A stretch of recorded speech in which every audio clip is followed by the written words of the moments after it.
Welcome to the Debate at Go8 podcast series exploring issues and research affecting the Group of 8 universities and, by extension, Australia's economy and our society. Today we're focusing on an issue vitally important to every Australian, the health of our hearts. And we're fortunate to be speaking with world-leading cardiologist Professor Stephen Nicholls, who leads the Victorian Heart Hospital, a state-of-the-art specialist cardiac hospital located on Monash University's Clayton campus. Professor Nicholls' research aims to develop new strategies to reduce the risk of heart disease.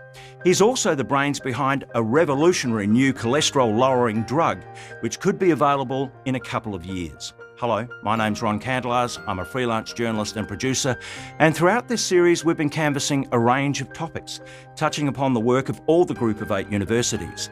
They include the Australian National University, Monash University, UNSW Sydney, the universities of Adelaide, Melbourne, Sydney, Queensland and Western Australia. With me in the studio is Vicky Thompson, the CEO of the Group of 8 universities. Professor Nicholls, you're a cardiologist with many hats, Director of the new state-of-the-art Victorian Heart Hospital, Director of Monash Cardiovascular Research Centre, President of the Cardiac Society and a world-renowned researcher. Where does Australia sit when it comes to research into heart health? We've had incredible successes. We've seen a lot of the early discoveries, particularly in hypertension, really come out of Australia. Australia's played a really important role on the clinical trial scene, and that's really essential to be able to bring either new therapies or new strategies into the clinic.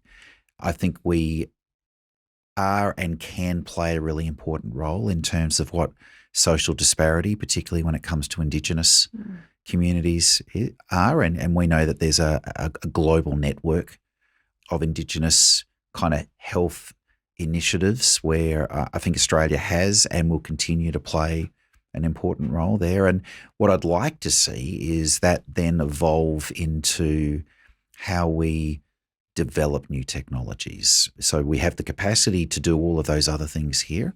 How do we then generate new technologies and then advance that and then build the economy that kind of goes around that? Does that mean that we aren't at the moment? I think we do it okay, but I think we could do it a lot better. I think that— Are you talking about like commercialising? I think that's one part. Yeah. I think acceleration comes in many forms, and it can go to a commercialisation outcome. It can also just be policy or treatment practice, whatever. I think that Australia has incredible capacity to develop technologies. I don't think we necessarily have the culture quite yet where our research community is really given the environment and the where to kind of say, actually, let's take it beyond that. Let's actually go and start those companies and move that forward. And I think some of that becomes overcome in terms of the way that we train our researchers and clinicians moving forward and thinking about what that looks like. So is that something that the Victorian Heart Hospital, which you're the director of, will do? Because it is quite unique, isn't it? Because it brings together clinicians but also researchers, etc. So is that something that you would hope would come out of that? Absolutely. And in fact, the original idea for the Heart Hospital was much smaller concept than what we ended up with. It was essentially a building on campus at Monash Medical Centre, which was going to be much smaller in size, much smaller in financial investment, but would have simply have been a clinical facility. It was really the enterprise of both Daniel Andrews coming into government, but also Margaret Gardner, who was really just coming into Monash at the time as Vice-Chancellor, who saw the opportunity to build a much larger facility, put it on the university campus, really see how we could integrate innovation into that. We've been able to, in a short period of time, not only build a building, rebuild a clinical model, establish an institute which really then integrates research and teaching in there, but have actually gone to government and said, well, the bit that's missing here is commercialisation acceleration, and we've seen that realised with additional investment. A new building is going to go across the road from the Heart Hospital, and it's a research accelerator. And that will be complete at the end of 2024. And so by the end of next year, this whole project will be in 3 phases. Phase 1's a hospital. It's about patients. Phase 2's an institute, which is about research and teaching. And then phase 3 is absolutely about how do we take everything forward. And so that gives us an opportunity to have groups that will teach our clinicians and our researchers about how do we go the extra mile.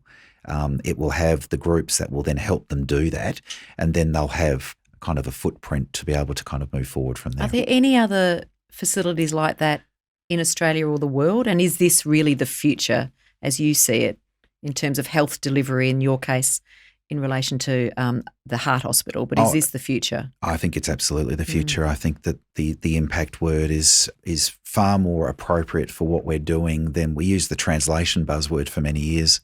We keep challenging everybody to think about impact and where their research is going. This is all about that. I think that's where our entire university sector is going to have to move to be fit and strong for the next 50 years. And and it's absolutely core to what we think this investment has been about. We could have built a hospital somewhere else, and it could have done great things for patients wherever it was. But the advantage we have here is how do we really upregulate the impact of what we're trying to do. So can you give us some idea of some examples of the commercialisation of heart health, medicine that you're looking to work on? Well, I think that it'll be devices. We know that heart failure is becoming a much bigger problem worldwide. It's a limited number of people that transplantation is really an option. The advances in artificial heart pumps, artificial valves has been incredible. The very first research group to move into the Victorian Heart Hospital were engineers. Oh, right, okay. Which I think was intentional. Yeah. And the idea of how do we place those engineers in the same sandpit as the doctors and the nurses and who need those issues. That's really fundamental to the success of all this, having the hospital, the clinicians, the researchers, everyone in the same space. Multidisciplinary research going on. Chat to each other and walk across to see each other. Absolutely. And we've been purposeful about who we've wanted in the building.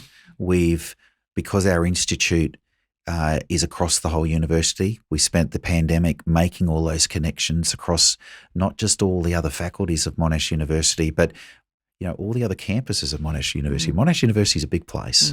And it's not just what happens at Clayton, it's what happens in the other health services. So it's not just Monash Health, it's Alfred Health and other places in Melbourne, but it's Monash Malaysia.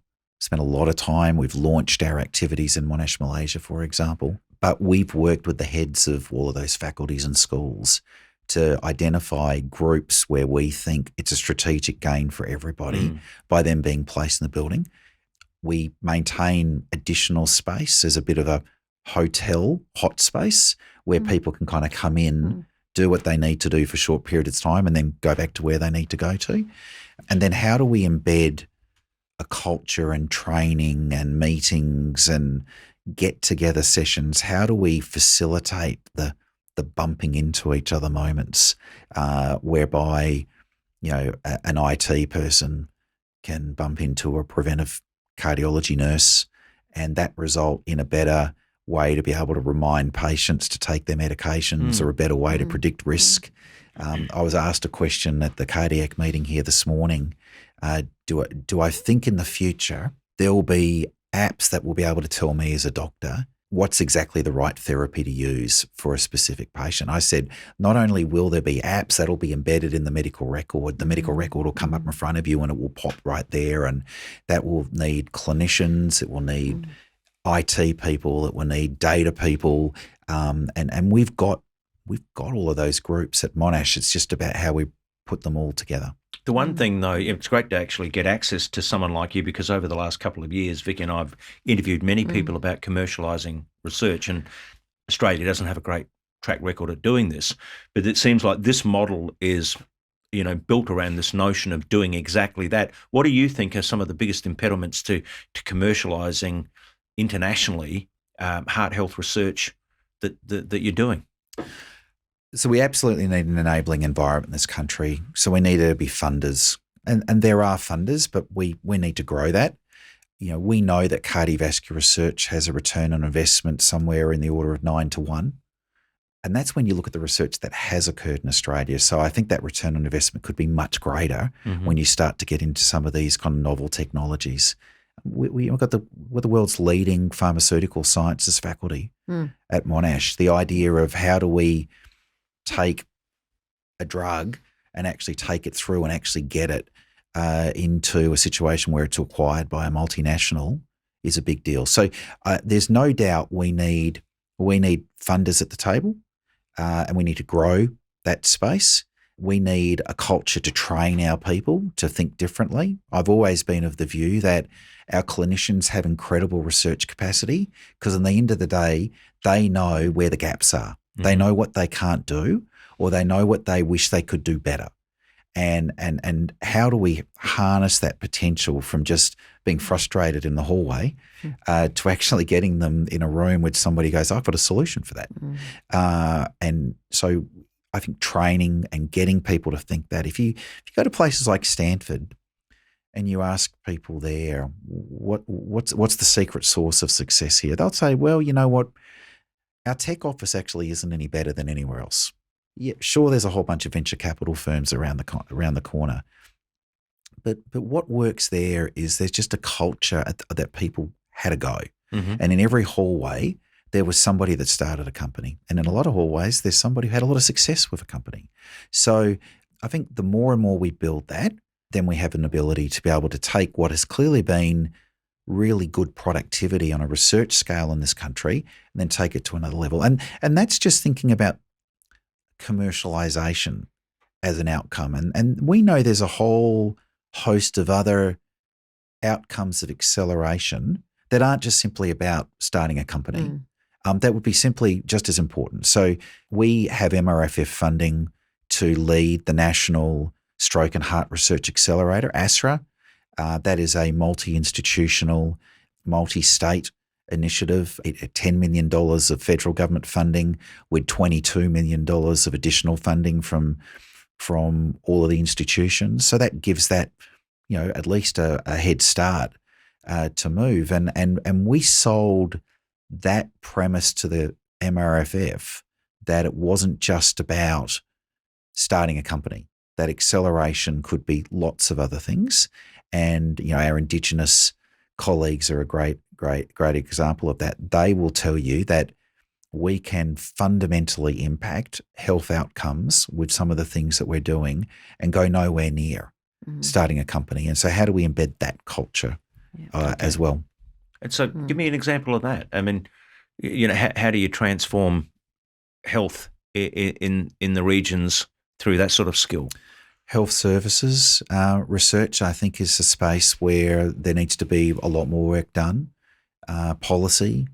How do we just simply get the treatments that already work to the people who actually need them the most, right, who don't have the access to them? So if you think about this, I try to explain to friends overseas, while we are the same size as the continental US, the vast majority of this country has either nobody out there or people who are a long way away from the same healthcare that I can have living in a really big city. And we know people out in the regions do worse.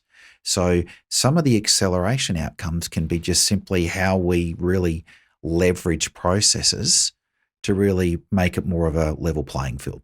And is that something that your institute, the Heart Hospital, is doing or is working on? Yeah. So when we designed the institute, the idea was that it wouldn't own everything cardiovascular at Monash. It didn't have to become a department of cardiovascular. And we knew there were great people everywhere. It was about how do we come together to do bigger things together. And one thing that we did in the design of the institute to say, okay, well, we can say that we do trials and we do this and we do that, but this concept of coming up with these grand challenges was really important, and they were purposely broad in scope of clinical relevance, but we wanted people from a multidisciplinary perspective to come together to do bigger things. And the 5 we went with were women's heart health, big problem, a lot of solutions that we need to look for. personalised medicine, living well, new technologies. But the fifth one was underserved populations. And it wasn't just Indigenous health, because we know that there are other groups in this country, again, bad rates of heart disease, bad outcomes, poor access to treatment. It's our new migrants. It's people in mental health services. It's frankly people in regional and rural Australia. Yeah. I want to touch upon your research and a recent breakthrough, the revolutionary new pill for cholesterol that should be available in Australia in about 2 years, I understand. Can you talk to that? You've done your homework. Yeah. So my background is in cholesterol. Actually, I did my PhD in the good form of cholesterol, which continues to be... Which I have a problem with. Anyway. And that continues to be that continues to be a question mark for us from a therapy perspective. But the bad cholesterol story has actually been pretty straightforward, and lowering LDL, bad cholesterol, lowers your rate of heart attack and stroke. Statins have been the major therapy to do that for many years. They're now generic, they're cheap, they're prescribed to hundreds of millions of people worldwide. But as with all therapies, if you give medications to enough people, they'll get side effects. And we know that probably somewhere in the order of about 10% of people on a statin will get significant side effects. Probably 30 to 50% of people stop taking the medications over time, because we're asking people to take therapies forever. So it's a big deal. This trial was a therapy called bempedoic acid. It's a new oral therapy that lowers LDL cholesterol. It doesn't get the muscle aches and pains that you get with statins. And the trial that we reported earlier in this year was a 14,000 patient study. Everybody was at a high risk of having a heart attack or stroke, had a high level of LDL cholesterol. But importantly, they all had statin intolerance. So we went out to 1,000 sites around the world in this study and said, give us all your difficult patients. And they did. It was really easy, surprise, surprise, to enroll 14,000 people. And when we did that, not only did we lower cholesterol levels, but we lowered the risk of heart attack and stroke.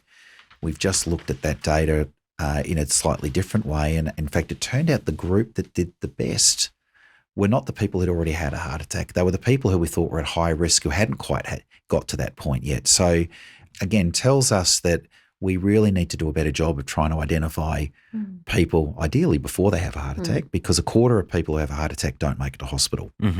So prevention is key, and this just gives us another shot on goal. And looking at the figures, you've said the potential to help between 100,000 and 500,000 people in Australia alone. Yeah. So it's huge. It is. I mean, cholesterol is one of the major risk factors. Heart disease remains the leading killer in this country. There are more than 50,000 Australians who will have a heart attack every year. That will fill most football stadiums.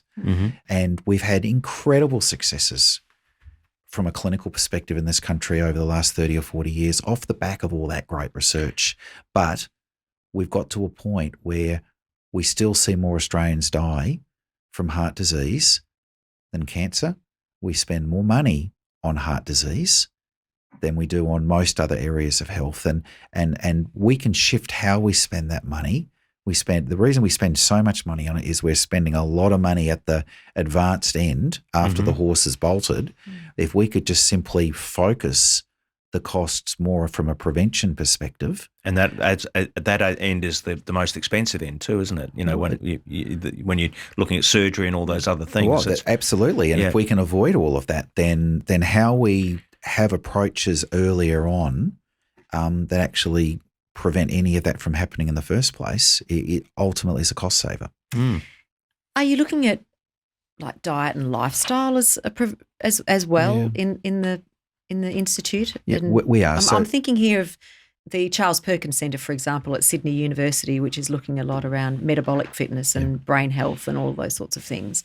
Also a very big multidisciplinary research centre, which isn't focused on heart health but on other things. So I'm just wondering whether you're also looking at the way back in terms of the diet, lifestyle, preventative measures before we even get to the point where you may need to take something in case you do have a heart attack. Yeah.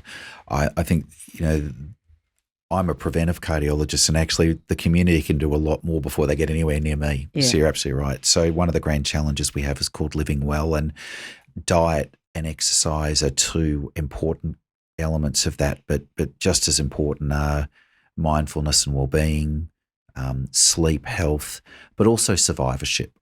And that's becoming an increasingly important thing. We know that people will survive other conditions, i.e. cancer, just to find themselves at a markedly elevated risk of having a heart attack or stroke. We are doing a trial at the moment, in fact, of a statin in people who have received immune therapy for melanoma. Immune therapy has revolutionised the treatment of melanoma. It's become a very treatable condition for many people who are young, and those individuals are now going to find themselves at a higher rate, a significantly higher risk of having a heart attack or a stroke in the not too distant future. So how do we develop therapies from that perspective become important as well. And are you able to find the researchers you need in the areas that you are, because it's very diverse? Is it a magnet for research from around the world, for researchers to come here from around the world, or are we struggling to find researchers? I'm thinking about the PhD pipeline coming through. I think that we're fortunate with embarking on our initiative at a very large and diverse university. So again, the pandemic helped us. We had a captive audience. Everybody was on Zoom. Nobody went anywhere, and it gave us an opportunity to understand to a much greater degree who was who around Monash University. So I think we had a lot of really talented people there. We want to continue to be able to attract people both from a student perspective and then at a senior investigator perspective to kind of grow that. We think that growing a precinct the way we're doing here with the different elements will be an important way to do that. We've opened this building 5 months ago, so it is very, very early days. The Research Accelerator will be another element, and you can imagine how that will, in the first instance, attract specific researchers who are probably already thinking that way. It will absolutely attract industry. And if you think about it, our Research Accelerator is going to be smack bang in the middle of the Monash Biotech precinct. We're seeing the Moderna plant go up out our window at the moment. There's a big block of land right next to where the Research Accelerator is going to go, where I can envision a whole bunch of other parts of perhaps stage 4 of the Steve Nicholls plan to kind of come into play. And then as we can then train people from the entry point coming up, they won't know a landscape that's not that. Other faculties around the world watching what you're doing? They are, and we watch what they do. We've looked around the world at this project, and this kind of talks to a question you asked earlier that I didn't answer, to try and understand what we really wanted to do here. So there are 55 heart centres worldwide in different kinds of kind of forms, so they don't all exist as separate as we are. But we learned a lot about the buildings. We went back and looked a lot about the operations. We've looked a lot about the academic and integration into all of that. We now look more and more from a kind of research acceleration, commercialisation perspective. And so there's no doubt that we've taken bits from lots of things. We are always looking because this is just going to be an ongoing kind of process of evolution. How far away are we from potentially eradicating heart disease? Do you think that that's a possibility down the future with this sort of technology? Well, the Heart Foundation are kind of just going through their new strategic plan, which I think is now going to 2050. And I think what you're going to see is probably strategic kind of aspirations to halve the rates of heart disease in that kind of time frame. 100 years from now, I think that we have the potential for heart disease to be much more of a niche kind of area of health. And in fact, if you go back 500 years ago, it was a niche area of health. I mean, so this is a lot of what we are dealing with is the results of an interaction between genes and lifestyle.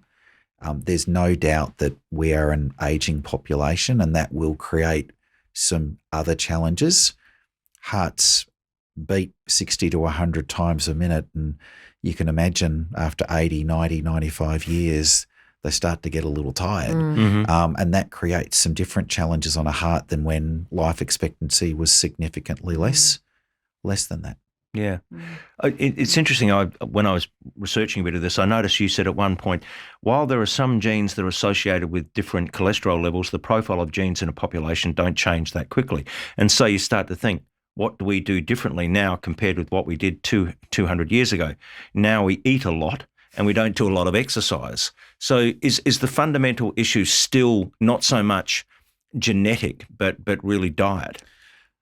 I think environment is probably a better word to use. So, because diet is absolutely one element of that. Smoking continues to be a significant challenge around the world, and some countries worse than others. I think we are waking up to the importance of environment, air, temperature, noise. You also mentioned mindfulness too. So the mental state, the level of stress that we bring to ourselves obviously is hugely important. It is. And I think if you go back, a few decades ago, there was this notion that stress caused heart attacks. And then the field moved away from that. When I was a medical student, that was largely disparaged. No, heart attacks are caused by diabetes and cholesterol and blood pressure, and yes, they are. But actually, you can have your cake and eat it too in terms of thinking about the causes of heart disease, and everything's at play. I when I'm on the wards with my patients and they say, well, I do all the right things and I've had this heart attack. And I say, well, if the causes of heart attacks are A to Z, we know A to F, right? That's why we're still doing research. Those factors are all at play. They absolutely are interacting with your genetic risk. But what we've learned in recent years from looking at genetic risk scores is that if you take a group of people, who are perhaps on the 50th percentile in terms of their genetic risk score, if we change their blood pressure or cholesterol, you can increase or decrease their risk. If you treat those people with a statin, you can decrease their risk. So it tells us that your genes don't seal your fate. They do set you up. And so we need to be mindful of that. And what we'll see in the next generation, we'll see many, many more people having their genetic information in one way or another. The question that we ask is, what are we going to do with it? And so just as important as discovery research is, this concept of implementation, whether it's in a hospital, whether it's a person out in the community well before they ever become a patient, becomes really critical. We think that that's a really important role that we can play at Monash. I think that implementation is a local responsibility. Governments need to invest more heavily in it, because if we do that, we find the local solutions that improve the healthcare of the community. So what do you need from now on in? I mean, it sounds like government's been quite supportive of your facility at Monash, but if you had the ear of key players, what would you be asking for? I think that what we are wanting to do is to have more investment, but see that to be really strategic investment. How much of that involves government, the university, how much of that is industry, how much of that's philanthropy. I think what return on investment looks like for all of those stakeholders is really critical. I think having industry on site is really important. I think that academic industry interface is... What sort of industry would you have on site at a place like that? Oh, pharmaceuticals, devices, diagnostics. You imagine what if we were to develop a new point of care diagnostic that could predict who was more likely to benefit from one therapy versus another. We have point of care devices that we can take out into community to do better screening. We've just recently partnered with both Wesfarmers, who own Priceline, and Novartis to actually do pop-up clinics that we put out in the middle of shopping centres in the community. We talk a lot about how we want people to know their numbers. We want them to know their cholesterol and blood pressure. The government's just extended funding for the heart health checks, which are great. But to have a heart health check, you need to get into your GP. It's really hard to get into a GP. Yeah. And I every time I go on the TV and sound really smart and say everybody should have these things, I kind of see I see a frustrated GP watching and listening to that, thinking, when do you expect me to see all these people? So I think that ways to give people information and then to be able to triage the people to a GP who most need the GP is important. So, that's a nice example of where we're working with industry to be able to do those. That's just started on a small scale, but we have the capacity to scale that up. But I think that there's, if you think about, they're the traditional types of kind of industry. The non-traditional, the future industries are going to be the data companies. The digital solution companies. And this is why with these types of initiatives, on one hand, you've got to think about the now. We get to do that running a hospital because in the end of the day, there's a number of patients there in the now and we've got to deal with that. But then that ability to be thinking over the horizon and thinking, okay, well, where are we heading and who do we need to be working with there becomes really important. So, I think that that's going to be key to what the success is. Clearly, our ability to continue to recruit the best and the brightest who really want to do things in an innovative way. And then, as I said, it's about how do we grow the culture in a way that we can train the next generation that this is just second nature to them, that this is what business as usual is going to be. I guess that was my point about the kind of being a magnet for not just global researchers, but industry and students coming through, obviously, because it is kind of flipping the switch a little bit in terms of research, but also delivery of healthcare to patients, isn't it? It is. And what's critical with that is that if we're going to flip it like that, then we also need to think about, well, what metrics are we going to use to judge our success? Now, it's important that I get NHMRC grants and we publish papers and all of these types of things. But if this is going to be the mindset of the way we operate, then it gives us an opportunity to think, okay, well, what are the other metrics that we would consider to be really important?